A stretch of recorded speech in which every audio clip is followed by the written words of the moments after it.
First of all, thank you everybody for welcoming me to your home of worship. I've had the pleasure of meeting some of you, working with some of you already, but for those that have never met me, my name is Albert Chong. I am a wealth advisor at RBC Dominion Securities. We are a different arm from the bank, so for those who work with RBC already have never really heard of us. We are owned by the bank, but we are a separate entity altogether, okay? So what that really means is the types of service that we have available is very different from the bank. So we are the next step in terms of, your wealth management, financial planning, estate planning, and all that stuff, even insurance. Okay, so my good friend Farhan, who apparently knows everybody in the city, I was speaking with him and I said, hey, would there be an opportunity for me to have a discussion about, aligning your investments with your beliefs?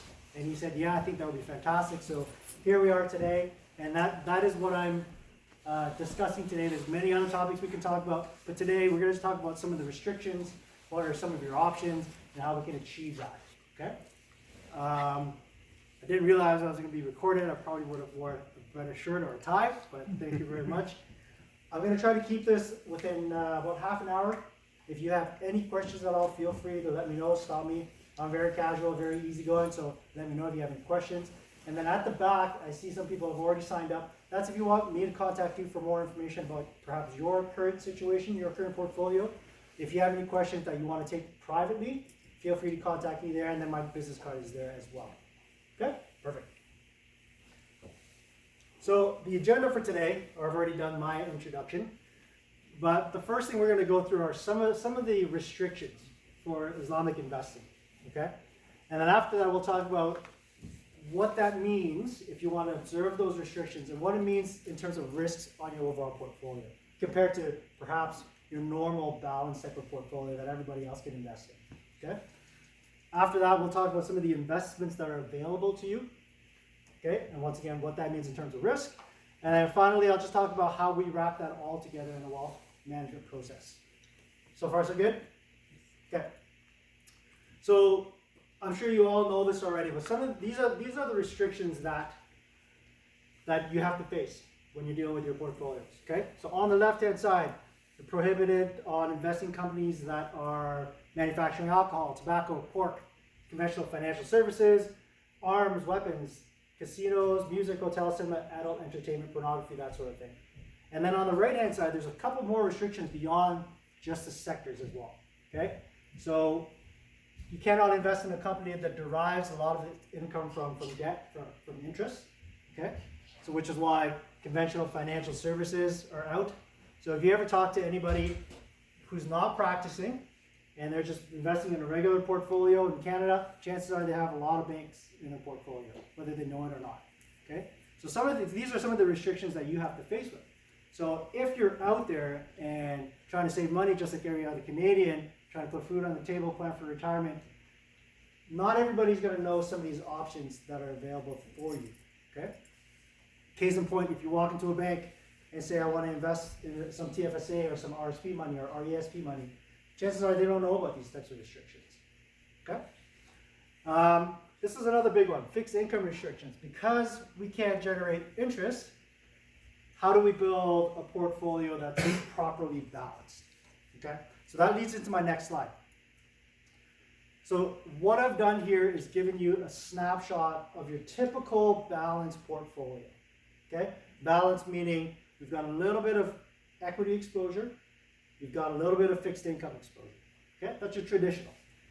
And what people like myself, what we try to do is we build a balanced portfolio, so you're trying to diversify the risk. As you can see from this chart, this is just a sample. As you can see from this chart, we got a portfolio that has 63% equities. Don't worry about the market value, I'm not really concerned about that. But we have an equity portfolio weighting of 63%. Of that 63, we have 18 in Canada, we got 25 in the US, 19 in international, okay, overseas, which is fantastic, which is what we want to see, because these equity markets, the world is becoming smaller with globalization, but at the same time, if something happens in the US, doesn't necessarily happen in the States, in Canada, doesn't necessarily happen overseas, okay? So they do fluctuate differently, so we have exposure that way and diversification that way. So your traditional portfolio, most investors out there are going to have a portion that's fixed income and cash equivalents. Okay? So the purpose of that for these types of portfolios is they act very differently from your equity portion of your portfolio. Okay, so equity is stocks. You buy, you're owner of a company. If that company is doing really well, you participate in that growth. Okay, so it could be very, very, very, very lucrative for you. But also, if you bought the wrong stock and that company goes down the hole, then you're also susceptible to that loss. Okay, so higher risk, higher potential for gains, but also higher potential for loss. The fixed income side, these are traditional bonds. So let's say a company wants to raise capital for research and development, or they want to buy equipment, or even if you want to take a look at, general community, you want to buy a house, you might go to the bank for a mortgage. It's a very similar idea. Okay, so these companies will go to the public and say, we need $100 million. We don't want to dilute our shareholders currently because they're participating in that growth, and we don't want that to diminish at all. So what we'll do is we want that $100 million, and we will offer interest in exchange. Okay? So why most people have a little bit of both is when the equity markets are really, really bad, people take their money out. Okay? They panic, they take their money out, things are falling, I'm going to redeem, I'm going to sell, take that money out. Where am I going to put it? So traditionally people will say, I'll put it somewhere safer. I'll put it to somewhere like fixed income, where these companies are paying me interest, and I know at the end of 5 years, 10 years, 30 years, they're going to pay me my principal back. That's why it's called fixed income. You know exactly what you're going to get. Okay? So case in point, in 2008, for those who remember, 2008, 2009 was the financial crisis. We had negative 30, 40% in the US equity markets. In Canada, our fixed income that year was up 8%. So there's an inverse relationship between equities and fixed income. Okay? And also there's also downside protection from when you're holding something like this. Okay? But then how do we address this for the Islamic faith? Right? When you can't do that. So it's actually a very short answer. If you cannot invest in fixed income, you hold a portion of your portfolio in cash. And that's it. Okay? So if you were a typical balanced investor, something like this, you might have 60% of your liquid cash, if you want to call it that, in equities. The 40%, if you want to use that as a buffer, as a safe zone, perhaps that's in cash. Okay? Other people will flood gold, other people will do different things, but this is one of the restrictions for you guys. This is probably one of the most challenging one. Okay? There's also the other thing that you want to look at is even within your equity weighting, you want to make sure you have good downside protection. Okay? So because you can't invest in the fixed income portion or generate interest, you want to make sure that you're not taking extra risk buying funds that are high growth, high risk, or higher risk things, if you want to leave it at that. So when you're looking at stocks or funds or stuff like that, you want to look at past performance, not because it's a guarantee for future, but you want to know that the team who's managing that fund or that portfolio has a good track record when things are going down. You know what I mean? Because you have one thing less that you can use for diversification. You want to make sure that the things that you are invested in, on the downside, how did they perform? So case in point, if you had a mutual fund in 2008, the index went down $100, what did that mutual fund do? Did it go down $120 or did it go down 60? Okay, so that's one way for you to protect yourself if you can't use this space. Any questions there?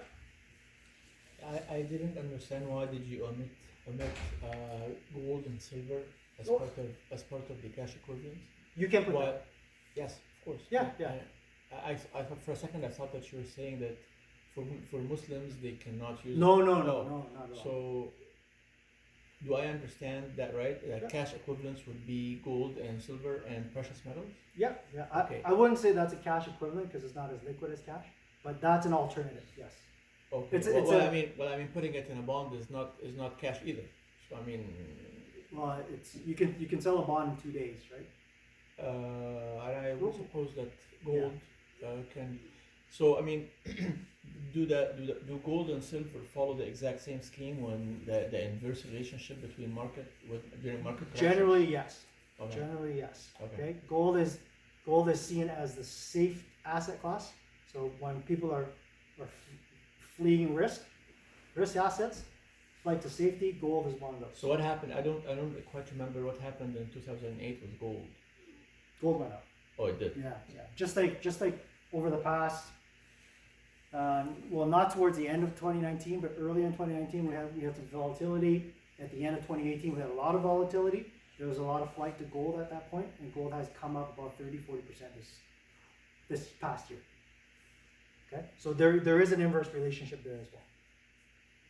My personal concern with gold is just the liquidity issue. Like if you're holding physical gold, yeah, you can probably go to somewhere and sell that, right? But if you don't have a buyer for it, what is the other alternative then? I mean, does gold companies companies that deal with gold, like Gold Corp and so forth, do they follow the trend of the gold, or yes, do they follow the trend of the market? Yeah, so it's very different now. If you're talking about Gold Corp, that's a mining company. So Right. that's a measure of how much gold do they have on deposit, how much gold do they have in their mines, Okay. how much can they extract, Okay. and then the price of Gold Corp will be directly related to the actual price of gold. If the price of gold goes up, what they're extracting out is worth more. Right. So therefore, they can sell it for higher, and the company should go up higher. Mm-hmm. But what you're talking about, are you talking about the gold companies, or are you talking about actual physical, tangible? I'm gold? actually trying to see both. I mean, if they are related or not. I mean, if the So gold I- itself, obviously going and buying gold Yeah. or silver. Okay, so Is I that would say the actual precious metal itself is a different asset class. If you're looking at a mining company, that's an equity. Is there any companies that actually deal with gold itself, that trade gold itself? Yeah, there's ETFs that you can follow if you want just easy access to gold. You can do that too. Mm-hmm. To the best of my knowledge, I think there is a market in Toronto where you can do bullion trading, like actual physical trades of gold and precious metals. I once knew a person who used to work as a trader for that. Mm-hmm. So you can do that, yeah. Mm-hmm. Okay. Oh, thank you. No problem. Any questions here? Okay, Is so the now bonds covered by the CIBC, Canadian Deposit Insurance Corporation? bonds are not, but GICs are. Okay, bonds it's a debt that's issued by a company, whereas So there is no it's a guarantee. deposit. So it's not guaranteed that you will get your money back on the bonds. Okay, so bonds, we'll get to you. But, GIC is the only thing that's guaranteed. It has the word guarantee in it. You And buy it that's up today, to you get $100,000. the CDIC coverage is up to $100,000. Okay, so bonds, yes, you can buy it at issue for $100 per certificate, per bond, and you can hold it until maturity 25 years later, or whatever that might be. They give you back that $100.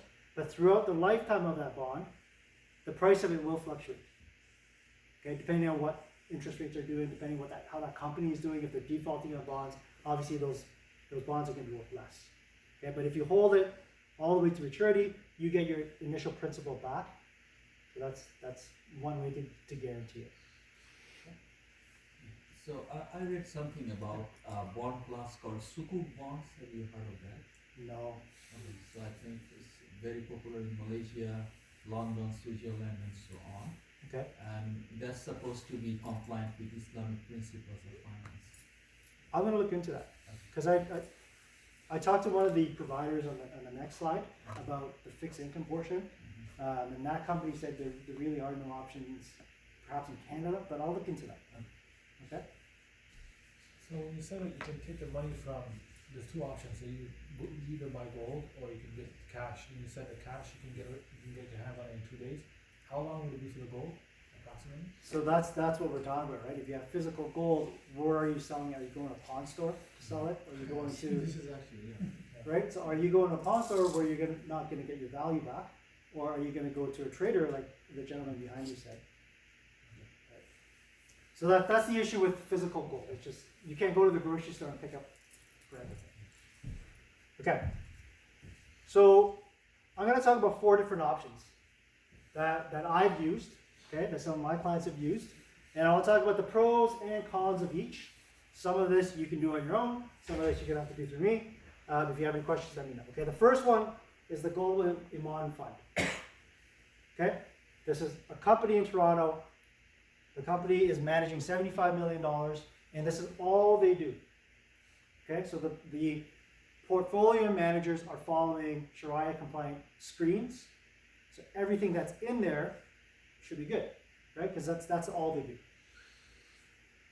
Performance, you're going to see, I just put the performance numbers for all of these 4 options. You're going to see they're all fantastic. 2019 was a great year, okay? But I want to show you behind the scenes, yes, the performance is good, but also what are some of the positives and negatives for each option, okay? So this one here, you have no control. It's a mutual fund at the end of the day. You park it, you invest it. If you want, if you need the cash, you sell it, you get back in 2 days, okay? You can do it on your own, you can do it with a brokerage, doesn't really matter. So one of the issues that I have with this particular fund is that there's only 27 stocks in it, okay? Back to the diversification part in my earlier slide, if you can't use that fixed income sleeve, you want to make sure your equity is as diverse as possible. You don't want it to be susceptible to risk. The issue with having only 27 stocks in there is, let's say you have 10 of those with a bad year. That's a pretty bad year for the entire fund. You mean 27 companies? 27 stocks in this mutual fund. Okay. Does everybody know what a mutual fund is? Mutual fund basket of different companies all wrapped up nicely for you. Here you go, done. Okay? So there's only 27 in this, so is it as diverse as it can be or it should be? I personally don't think so. If you're buying this one fund for your entire portfolio, something bad happens to 10 of those, it's not going to be a good year for you. Okay? You might be able to use this as a piece of your portfolio, a part of it, and then you have something else. But they probably choose the 27 stocks for a reason. Absolutely. I'm not an Iman fund person, so I don't know, but they probably chose the 27 for a reason, for a good reason. So Absolutely. they have a reason why they didn't expand to 30 or 75. Yeah. Not But out also of being lazy. Not out of being lazy. And My other concern was this. They only managed $75 million. That is very, very small deal. Right? I manage that on my own for my clients. Right. And this is a company, so I don't know how many resources they have. Do they have the capabilities of flying around the world and meeting all these different CEOs and interviewing and talking about analyzing the balance sheets with that? I'm not sure. But that is probably the number one option in Canada for actively managed fund. Yeah, but also that they invest on the United States. Yeah. Like most of the United States. So if you buy stock in today, for example, and a Canadian dollar is like a United States dollar. So after exactly when Canadian dollar down, so you're gonna even you make money, you're lost. So some of these funds, yes, look right here. It says 65% U.S., 35 international. Even the 35 that's international is bought in U.S. dollars. So these international companies, they list on the New York Stock Exchange. They're called ADRs, deposit receipts. American deposit. Yeah, ADRs. So American deposit receipts. They're all in U.S. dollars. So the gentleman brings up a good point. Some funds are currency hedged, which means they should be currency neutral depending on what it doesn't matter what the Canadian dollar does, doesn't matter what the US dollar does, but there's a cost in doing that. Okay? There's a small cost in doing that. This one here is not hedged. My other issue with this one here is the cost is quite high. Okay? Anybody familiar with MERs? MERs is a management expense ratio. So any mutual fund or an ETF, there's no such thing as free lunch. So those people have to fund their teams, fund their portfolio managers, feed their families too. So the difference with an MER is you actually don't see that cost on your bill, on your statements. You just see the statement. Did my fund go up? Did my fund go down? What did I pay? Most people don't know. What's that? They already taken out their. They've taken it out and then they report the net to you, and then you pay taxes on that. Okay, so 2.77 if you were doing this on your own, that's quite high. To be honest with you, yeah. Is this a closed-end fund or a? No, it's open. Open. So that's quite expensive. There's a fee-based one, so if you're working with an advisor and you're paying for portfolio management services, this is still a mutual fund, so we still have to pay those individuals, but that cost is reduced just to offset the portfolio management cost. I think one of the issues that I found also with that demand fund is they have companies like McDonald's under, if you look at the company list, so whether you agree with that or not, I personally not feel comfortable with that, and as well as all the other reasons that you mentioned, but just something to keep in mind. I'm not sure how McDonald's passed their screening. But They were hungry when they when they decided. But it was just kind of shocking because The guy was the like companies, sitting having a it Big was Mac. like McDonald's, okay? So, anyways, sorry. Okay, that's a good point. Actually, a very So- good point. Actually. So this here, you have no control.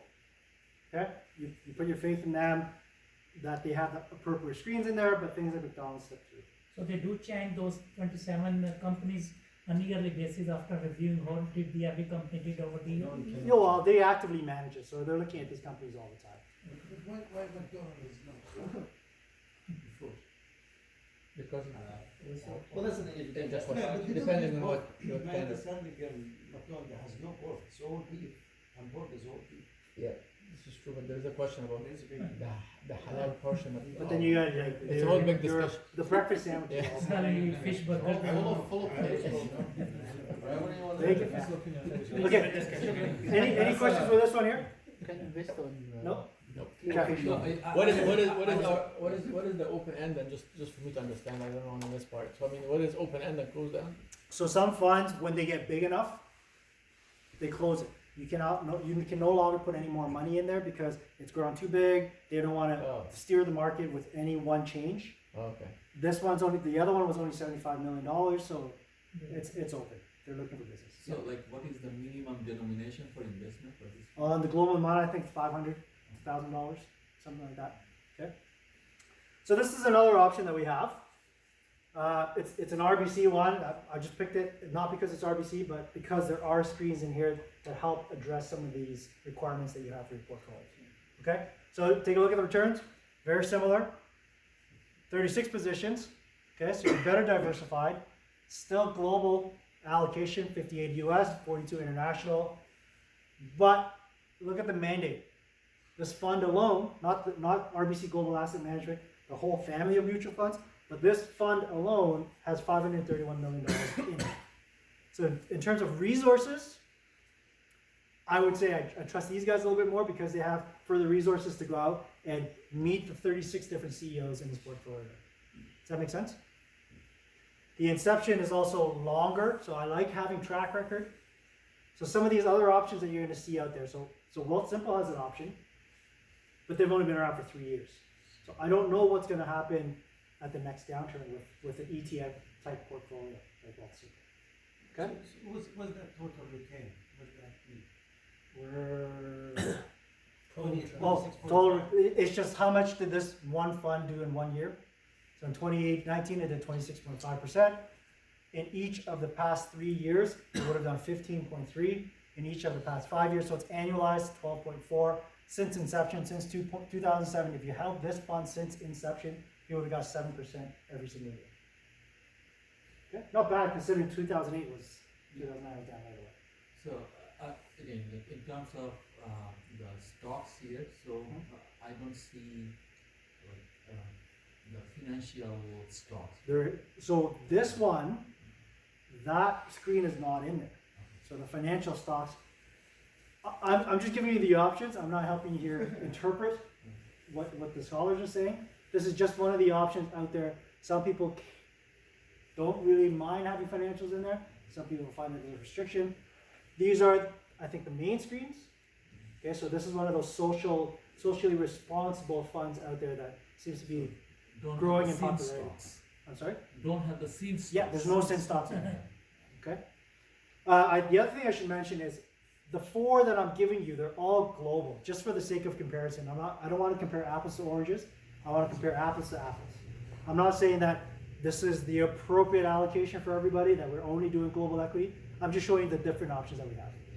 Okay. So this is a bigger fund. Any questions here? For instance, if you invest, let's say, some money on this one, are you guaranteed to get? It's not guaranteed. You're getting your, according to what you've got up there, Yeah. you're getting. Well, the hope is that because this is an equity fund, the risk is going to be higher because it's all Is that stocks. the first one? No, the risk will be the same for all four. Okay. But in terms of an overall portfolio, because this is just equity, the risk is going to be a little bit higher. There's no cash in; it's all stocks. Okay. So because of that, the relationship between risk and reward, you should be expecting Next year more. okay. Like you can't expect that every year. Yeah. Right? We had a really good year. You can't expect that every year. But something like this, something like between here and here, is pretty good. Like I'd be okay with a 7.1 since inception. Right? Any questions with this one? Is this inflation adjusted or? No, these are just absolute returns. Okay. So these two first ones, the mutual funds. The last one, it's a 0.99, and this Yeah. is what you pay actually for. So this is what RBC. This is what the fund management does. Okay. So that was there is to compare just with that first one, that global amount fund, 2.7 or 1.7. This is way less. Okay. So way less, better diversification, but there's no financial screening in there. So there's positives and the negatives to both. See what I'm saying? Okay, next one. So those first two funds, no control, no options. You put your money in there, it's done. Okay, and you hope that they follow the screens. So the next two, they're not mutual funds. So what we have access to at Dominion Securities are institutional managers. Okay, institutional managers, what they are the big players around the world. We have access to 80 of them. They manage pensions, endowment funds, city money, large corporate money. Okay, so these guys are the best of the best.